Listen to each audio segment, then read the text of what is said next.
আসসালামু আলাইকুম ৰহমতুল্লাহ। এইটো হৈছে মছজিদে কিসাছ, জেদ্দা সাগৰৰ পাৰত অৱস্থিত এখন মছজিদ হয়।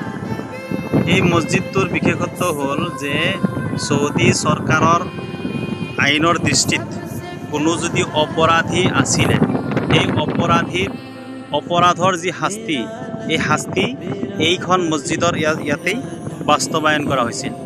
উদাহৰণস্বৰূপ, যদি কোনোবাই চুৰি কৰিছিলে, তেতিয়া সেই চুৰিৰ কি শাস্তি, অৰ্থাৎ ইয়াতে বিধান হ'ল যে চোৰে যদি চুৰি কৰে, সেইটো ধৰা পৰিলে সাক্ষী প্ৰমাণিত হ'লে তেতিয়াহ'লে তেওঁৰ হাত কাটি দিয়া হয়।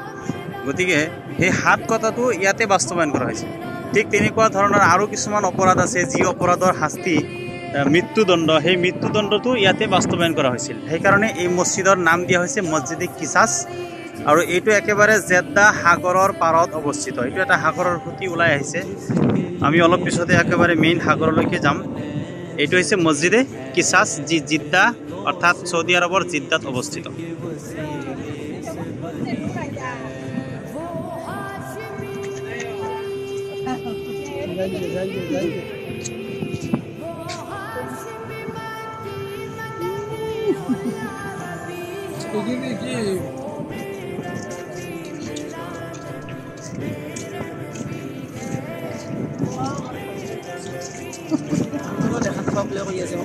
দেখা নাই